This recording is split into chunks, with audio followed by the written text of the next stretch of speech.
Hey guys, நம்ம பிறந்ததுல இருந்து யாராவது ஒருத்தரோட பேச்ச கேட்டுக்கிட்டே இருக்கோம். சின்ன வயசுல அம்மா அப்பா சொல்றத கேட்டோம். அவங்க சொல்றத கேட்டு அதே மாதிரி நடந்தாதான் நல்ல புள்ளன்னு பேர் வாங்கலாம்னு நம்பணும். டீனேஜ்ல நம்ம கூடவே சுத்திக்கிட்டு இருக்க ஃப்ரெண்ட்ஸ் கிட்ட ஐடியா கேட்டோம். லவ் கரியர்னு ஆரம்பிச்சு எந்த ஹோட்டல்ல எது நல்லா இருக்கும், எந்த வெப் சீரிஸ் நல்லா இருக்கு, இப்படி எதை பத்தி வேணாலும் அவங்க கிட்ட ஒப்பீனியன் கேட்கறத பழக்கமாவே வச்சிருக்கோம். கல்யாணம் ஆச்சுன்னா உங்க வைஃப் இல்ல ஹஸ்பண்ட் இவங்க சொல்றத கேட்டாதான் ஃபேமிலி லைஃப் ஸ்மூதா போகணும்னு புரிஞ்சு வச்சிருப்போம். அப்புறம் உங்க குழந்தைங்க அவங்க சொல்ற எல்லாத்தையும் கண்டிப்பா கேட்டே ஆகணும். அம்மா அப்பா பேச்ச மதிக்காதவங்க கூட அவங்க பசங்க சொல்றதெல்லாம் கேட்கறத பாத்திருப்போம். அதுவும் இப்ப இருக்க டீனேஜ் பசங்களை பத்தி சொல்லவா வேணும். நீங்க என்ன செய்யணும்னு கூட அவங்க தான் டிசைட் பண்றாங்க.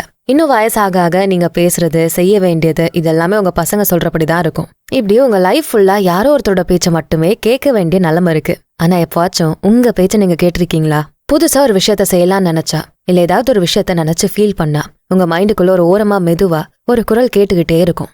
இத செய்யாத, வேண்டாம், கவலைப்படாத, எல்லாம் சரியாயிடும். இப்படி பல சிச்சுவேஷன்ஸ்ல அந்த குரல் உங்களுக்குள்ள கேட்டுக்கிட்டே இருக்கும். ஆனா நம்ம அது எப்பவுமே கேட்டதே இல்ல, கேட்க நினைச்சதும் இல்ல.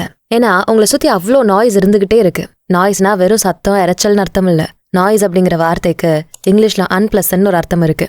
அதாவது இனிமையற்ற ஒலி. கேட்க நல்லா இல்லாத வார்த்தை எல்லாமே நாய்ஸ் தான். நீங்க பாக்குற கேட்கிற விஷயங்கள், டிவி, மீடியா, உங்களை சுத்தி நடக்கிற தேவையில்லாத எல்லாமே நாய்ஸ் தான். இந்த நாய்ஸ் அதிகமா இருக்கப்போ உங்களுக்குள்ள இருக்க அந்த மென்மையான குரலை நீங்க கேட்காமலே போயிடுறீங்க. அந்த குரல் தான் உங்க ஆழ் மனசு. அதுதான் உங்களோட ஒரிஜினல் வாய்ஸ். நீங்க என்ன செய்யணும், எப்ப செய்யணும், செஞ்சா என்ன ஆகும், எல்லாத்த பத்தியும் தெரிஞ்ச ஒரே ஒரு குரல் அதுதான். அதை நீங்க கேட்க மறந்ததால வர பிரச்சனைகளை தான் உங்க டெய்லி லைஃப்ல ஃபேஸ் பண்றீங்க. இந்த மன் கி பாத் அதாங்க மனதின் குரல். அதை நீங்க கேட்காம இருக்கிறதால தான் மத்தவங்க உங்களுக்கான கமாண்ட்ஸை கொடுத்துக்கிட்டே இருக்காங்க. நீங்க கேட்க வேண்டிய ஒரே ஒரு கமாண்ட் உங்க ஆழ் மனசுல இருந்து தான் வரணும். அதுதான் உங்களை தெளிவான வழியில கொண்டு போகும். உங்களுக்கு பல சிச்சுவேஷன்ஸ்ல சரியா கைட் பண்ணியும் கொண்டு போகும். நீங்க என்ன சொல்றீங்களோ அதை கண்டிப்பா செஞ்சு முடிக்கும். எது உங்க ஆசையோ அதை நிறைவேற்ற எல்லா வேலையும் செய்யும். அதோட சக்தியை பத்தி நம்ம யாருக்குமே தெரியறது இல்ல. அப்போ நீங்க உங்க மனசோட குரலை எப்படி கேட்கணும், உங்களுக்கு தேவையானதை செய்ய வைக்க அதை எப்படி கண்ட்ரோல் பண்றது, இதெல்லாம் பத்தி சொல்ல போறதுதான் இந்த பதிவு. சில பேரு அவங்க நினைக்கிற எல்லாத்தையுமே செஞ்சு முடிக்கிறாங்க. எந்த வேலை செஞ்சாலும் அதுல சக்சஸ மட்டும் பாப்பாங்க. இன்னும் சிலர் அவங்க நினைச்ச எதையுமே செய்ய முடியாம அடுத்த ஸ்டேஜுக்கு போக முடியாம கஷ்டப்படுறாங்க. என்ன செஞ்சாலும் அந்த நிலையில இருந்து தப்பிச்சு வெளியே போகவே முடியல. ஏன் தெரியுமா? அவங்க செய்ய நினைக்கிறத ஆழ் மனசுக்கு சரியா கம்யூனிகேட் பண்ண தெரியல. உங்க தேவை என்ன, ஆசை என்ன, அதுக்கு என்ன செய்யணும், இதெல்லாம் தெரியாம ஒரு கன்ஃபியூஸ்டு மைண்ட் செட்லயே இருக்காங்க. ஒரு நாள் இது வேணும்னு தோணும், அடுத்த நாளே அது வேண்டான்னு நினைக்க தோணுது. ஒரு நாள் கஷ்டப்பட்டு படிச்சு ஒரு எக்ஸாமை கிளியர் பண்ணிட்டு உங்களுக்கு பிடிச்ச கவர்மெண்ட் ஜாபுக்கு போகலான்னு நினைக்கிறீங்க. அடுத்த நாளே இப்ப செய்யற வேலையே போதும், இதை நிலைய வச்சுக்க முடிஞ்சாவே பெருசு அப்படின்னு நினைக்கிறீங்க. உங்க ஆசை எதுன்னு புரியாம குழம்பி போயிருக்கீங்க. அதனால உங்க ஆழ் மனசுக்கு என்ன சொல்றதுன்னு தெரியாம போகுது. ஒரு தெளிவில்லாத வாழ்க்கைய விதின்னு ஏத்துக்க வேண்டிய கட்டாயம். நம்ம எல்லாருக்குமே மூளைன்னு ஒண்ணு இருக்கு. ஒத்துக்கிறீங்களோ இல்லையோ, எல்லாருக்கும் அது இருக்கு. உங்க லைஃப்ல உங்களை எல்லா நிலையிலயும் சரியா கொண்டு போக வைக்க அது யூஸ் ஆகுது. என்ன மூளை இதயம்னு டாபிக் வேற எங்கேயோ போகுது அப்படின்னு யோசிக்காதீங்க. கொஞ்சம் சயின்டிபிக் டீடைல்ஸோட சொன்னா பல பேருக்கு இருக்க சந்தேகத்தை கொஞ்சம் தெளிவுபடுத்தலாம். சரி, இப்ப மூளைக்கே வருவோம். மூளையோட பிரைமரி ஃபங்க்ஷன், அதாவது முதன்மையான வேலை என்ன? நம்ம உடம்புக்குள்ள இருக்க பல உறுப்புகள் மூலமா உங்களோட இயக்கத்தை, அதாவது உங்க ஆக்ஷன்ஸை சரி செய்ய வைக்குது. நீங்க நடக்கணும்னு நினைச்சா எந்த கால் முதல்ல வைக்கணும், எப்படி நேரா நடக்கணும், இதெல்லாம் ஒரு கமாண்டா உங்க மூளையில இருந்து நரம்பு மண்டலம் வழியா போகுது. இதேதான் எல்லா இயக்கங்களுக்கும் நடக்குது. தூக்கம் வர வைக்கிறது, டயர்டா ஃபீல் பண்ண வைக்கிறது, இல்ல ரொம்ப ஆக்டிவா இருக்க வைக்கிறது, இதெல்லாமே உங்க மூளை தான் செய்ய வைக்குது. இதெல்லாரும் ஒத்துக்குவீங்கல்ல? அப்போ உங்க உடம்பு அப்படிங்கிற அந்த மெஷின் என்ன செய்யணும், எப்படி செய்யணும், இதை முடிவு செய்யறது உங்க மூளை தான். அது சரியா இல்லைன்னா நீங்க இருக்க வேண்டிய இடமே வேற. உங்க மூளையில இருந்து வர கமாண்ட் சொதப்பலா இருந்தா இவன் மூளை கோளாறு உள்ளவன் அப்படின்னு சொல்றாங்க. சரி, உங்க உடல் இயக்கத்தை சரியா வைக்கிறது தான் உங்க மூளையோட வேலையா? இன்னும் வேற ஏதாச்சும் முக்கியமான வேலை அதுக்கு இருக்கா? இருக்கு. நமக்கு வெளியில தெரியறது உடல் இயக்கம் மட்டும்தான். நிக்கிறது, நடக்கிறது, பேசுறது, இதெல்லாம் தான் ஒரு மனுஷன் என்ன மாதிரி இருக்கான்னு காட்டுது. ஆனா உண்மையிலே நீங்க நிக்கிறப்போ, நடக்கிறப்போ, பேசுறப்போ உங்க மூளையில என்ன மாதிரியான எண்ணங்கள் இருக்கு, அதை யாரு முடிவு பண்றா, அது எங்க இருந்து வருது, நீங்க என்ன யோசிக்கிறீங்க, நடந்து போறப்போ உங்க மைண்ட் வாய்ஸ்ல ஒரு நல்ல பாட்டு கேக்குது, அது எங்க இருந்தா வருது?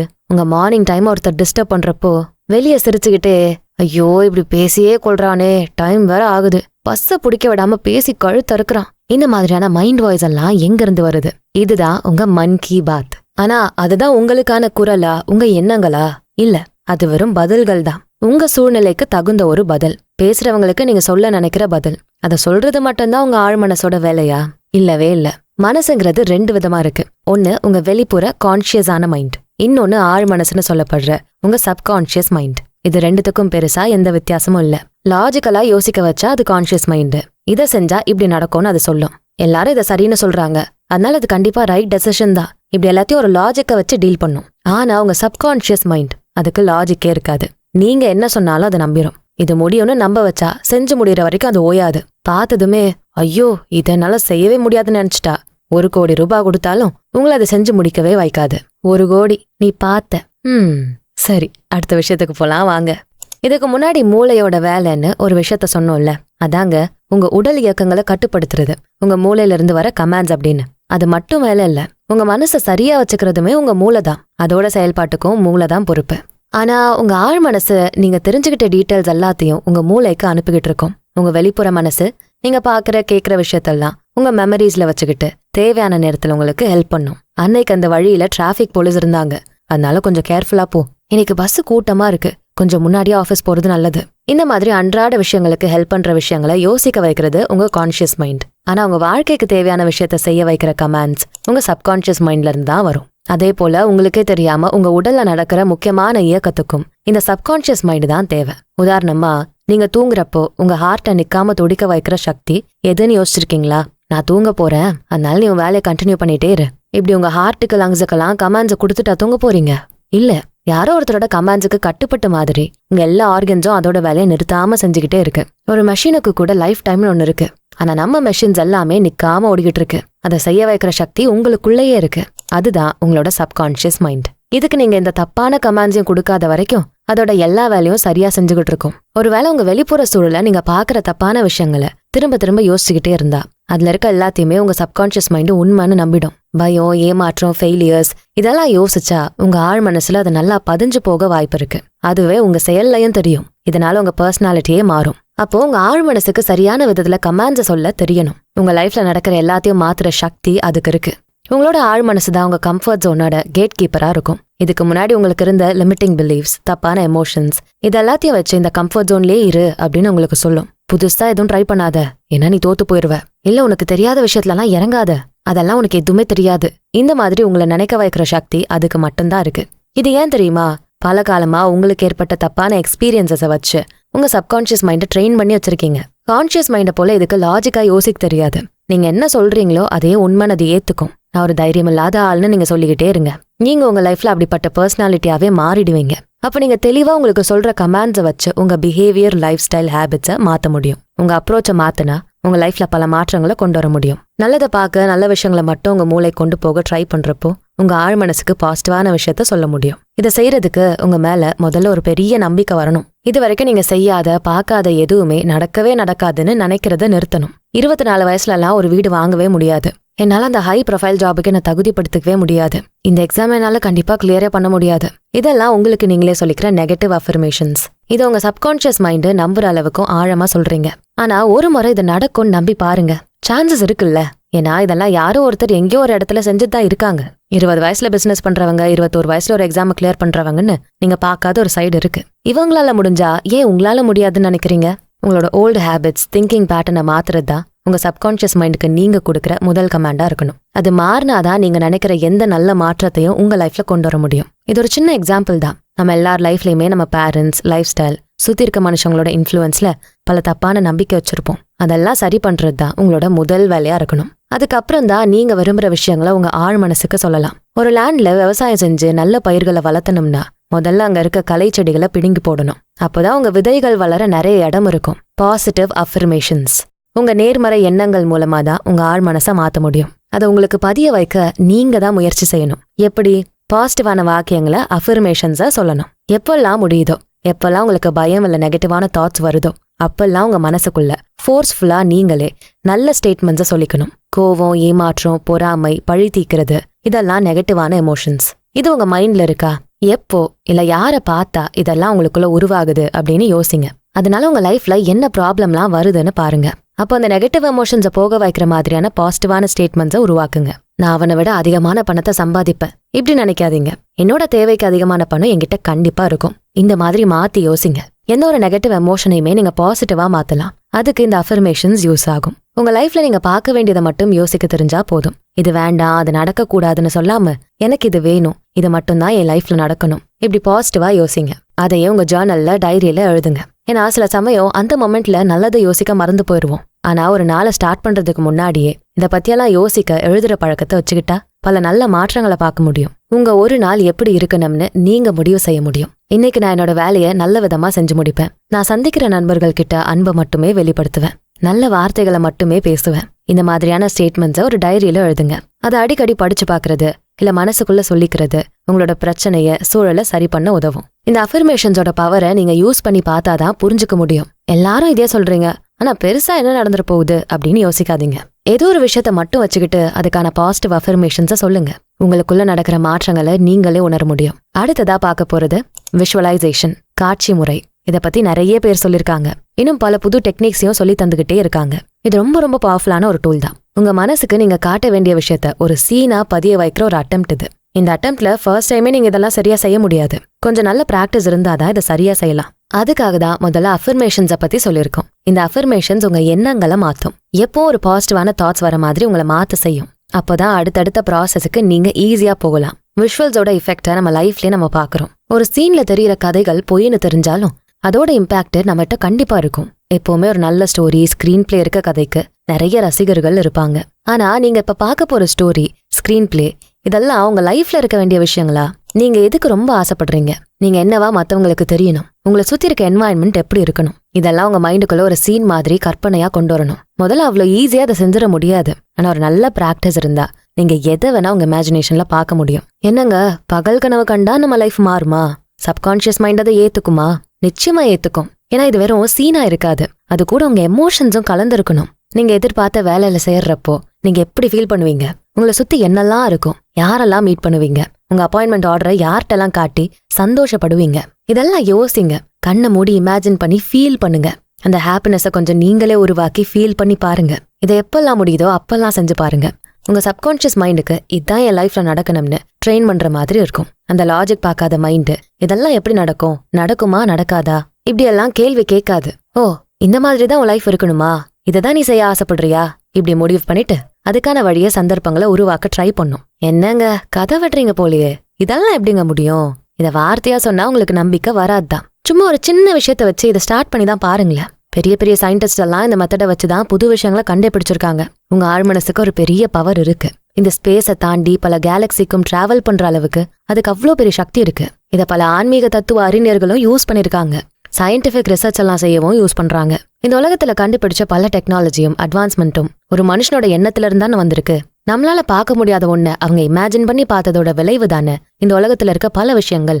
உங்க இமேஜினேஷனுக்கு அவ்வளோ பவர் இருக்கு. அதை சரியா யூஸ் பண்ணா உங்க மைண்ட் என்ன யோசிக்கணும், உங்க லைஃப்குள்ள எந்த மாதிரியான விஷயங்களை கொண்டு வரணும்னு தெளிவா சொல்லி தரலாம். உங்க மனசு நீங்க சொல்றதை கேட்கும். இந்த விஷுவலைசேஷனை என்னால செய்யவே முடியல, என்னால சரியா இமேஜினே பண்ண முடியல, எல்லாமே பிளர்டான இமேஜா மட்டும்தான் வருது, நான் என்னதான் செய்யணும்? இந்த ப்ராப்ளம் உங்களுக்கும் இருக்கா? அப்ப உங்களுக்கு ஹெல்ப் பண்ற மாதிரி ஒரு டூல் இருக்கு. அதுதான் hypnosis and subliminal audio. Hypnosis எல்லாம் சைக்காலஜிஸ்ட் யூஸ் பண்ற வழியாச்சே அப்படின்னு யோசிக்க வேண்டாம். இதை நீங்களே கூட பிராக்டிஸ் பண்ண முடியும். இதை பத்தி நல்லா தெரிஞ்சதுக்கு அப்புறம் மட்டும் இந்த டெக்னிக்கை யூஸ் பண்ணுங்க.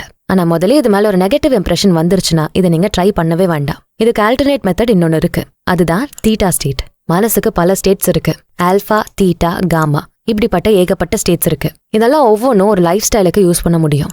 ஆல்பா நல்ல விழிப்பு நிலைன்னு சொல்லப்படுற கான்ஷியஸான ஸ்டேட். தீட்டானா ஒரு ஹாஃப் ஸ்லீப் ஸ்டேட். இந்த தீட்டா ஸ்டேட் அதாவது தூங்க போறதுக்கு முன்னாடி இல்ல மார்னிங் ஃபுல்லா எழுந்துக்கிறதுக்கு முன்னாடி இருக்க கொஞ்ச நேரம். அந்த ஸ்மால் கேப்பை நீங்க கான்ஷியஸா தெரிஞ்சு யூஸ் பண்ணலாம். நீங்க என்ன உங்க ஆழ் மனசுக்கு சொல்ல ஆசைப்படுறீங்களோ அந்த நேரத்துல அது பிரசன்ட்ல நடக்கிற மாதிரி சொல்லி பார்க்கணும். திரும்ப திரும்ப சொல்லிக்கிட்டே இருக்கணும். அதுக்கப்புறம் கூட நீங்க கொஞ்ச நேரம் தூங்கிடலாம். ஆனா நீங்க சொன்ன அந்த விஷயம் உங்க சப்கான்ஷியஸ் மைண்ட்ல பதிகிற அளவுக்கு சொல்லணும். இது கூட உங்களை நீங்களே ஹிப்னடைஸ் பண்ணிக்கிற மாதிரி தான். அடுத்ததா சப்லிமினல் ஆடியோஸ். இது கொஞ்சம் சயின்டிபிக்கான விஷயமும் கூட. எல்லா மியூசிக்கும் இல்ல எல்லா ஆடியோக்குமே ஒரு குறிப்பிட்ட ஃப்ரீக்வன்சி இருக்கும். உங்க பிரெயின்ல இருக்க ஆக்டிவிட்டிஸோட ஒத்து போற மாதிரியான ஃப்ரீக்வன்சி ஆடியோவை யூஸ் பண்ணி உங்க சப்கான்ஷியஸ் மைண்டை ஆக்டிவேட் பண்ணலாம். ஒரு ஃப்ரீக்வன்சிக்கும் ஒரு ஸ்பெஷலான பலன் இருக்கும். அமைதியாக்க, உங்களை ஹாப்பியா வச்சுக்க, மோட்டிவேட்டடா இருக்க, இப்படி ஏகப்பட்ட விஷயத்துக்கு ஏத்த ஆடியோஸ் இருக்கு. சோஷியல் மீடியால இந்த மாதிரியான ஆடியோஸ் நிறையவே இருக்கு. அதெல்லாம் யூஸ் பண்ணி உங்க மைண்டை ரீப்ரோகிராம் பண்ண முடியும். அதன் மூலமா உங்க சப்கான்ஷியஸ் மைண்டுக்கு உங்களோட கமாண்ட்ஸை புரிய வைக்க முடியும். விஷுவலைசேஷனுக்கு போறதுக்கு முன்னாடியே இந்த டூல்ஸை வச்சு உங்க தாட்ஸை ஒருநிலைப்படுத்த முடியும். அதுக்கப்புறம் நீங்க விஷுவலைசேஷன் பிராக்டிஸ் பண்ணா உங்களுக்கு அது ரொம்பவே ஈஸியா தெரியும். இதெல்லாம் தாண்டி நம்ம அன்றாட லைஃபுக்கு தேவையான இன்னொரு முக்கியமான டூல் தியானம், மெடிடேஷன். இது வெறும் ரிலிஜியஸ் பிராக்டிஸா பார்க்காதீங்க. யார் வேணாலும் எப்ப வேணாலும் அதை செய்ய முடியும். உங்க நம்பிக்கைகளை தாண்டின ஒரு பொதுவான நல்ல விஷயம்னு சொல்லலாம் இத. யோகா எப்படி உங்க உடம்புக்கு நல்லதோ அதே போல ஒரு நல்ல மெடிடேஷன் செய்யறது உங்க மனசை அமைதியா வச்சுக்க உதவும். ஆரம்பத்துல ஏர்லி மார்னிங் இல்ல தூங்குறதுக்கு முன்னாடி இதை ட்ரை பண்ணுங்க. அப்புறம் நல்லா பிராக்டிஸ் ஆனா உங்களுக்கு எப்பெல்லாம் தேவைப்படுதோ அப்பெல்லாம் இதை நீங்க செய்ய முடியும். ஆமாங்க, ஒரு ட்ரெயின் இல்ல பஸ் ஜேர்னில, உங்களோட வெயிட்டிங் டைம்ல, ஒரு ப்ராப்ளமான சிச்சுவேஷன்ல எங்க வேணாலும் ஒரு 5 நிமிஷம் கண்ணை மூடி உங்களை நீங்க அமைதியாக்கிக்க முடியும். இதை சரியான முறையில டெய்லி செஞ்சா அந்த இடத்துக்கு நீங்க ஈஸியா போகலாம். முதல் நாட்கள்ல சும்மா உட்காருங்க. எதை பத்தியும் யோசிக்காம சும்மா உட்கார முடியுதான்னு பாருங்க. அலைப்பாயிரும் உங்க மனசை அமைதியா ஒரே ஒரு பாயிண்ட்ல ஃபோக்கஸ் பண்ண ட்ரை பண்ணுங்க. அதுக்கப்புறமா உங்க எண்ணங்கள் எப்படி இருக்குன்னு பாக்குறது, அதை சரி செய்யற எண்ணங்களை உருவாக்குறதுன்னு ஸ்டெப் பை ஸ்டெப்பா நீங்க போக முடியும். இந்த மெடிடேஷன் பல நல்ல ரிசல்ட்ஸை கொடுத்துருக்குன்னு பல பேர் சொல்லியிருக்காங்க. இதனால யாருக்குமே கெட்டது நடந்ததா சொன்னதே இல்ல. ஒண்ணுமே நடக்காம கூட போகலாம், ஆனா நிச்சயம் நெகட்டிவா எதுவும் நடக்காது. இதுதான் ஃபேக்ட். அப்ப நீங்க தாராளமா இதை ட்ரை பண்ணி பார்க்கலாமே. உங்க சப்கான்ஷியஸ் மைண்டுக்கு சொல்ல வேண்டிய விஷயத்த அமைதியா சொல்ல முயற்சி பண்ணலாம். அடுத்ததா உங்க பழக்கங்களை மாத்துறது பத்தி பார்க்கலாம்.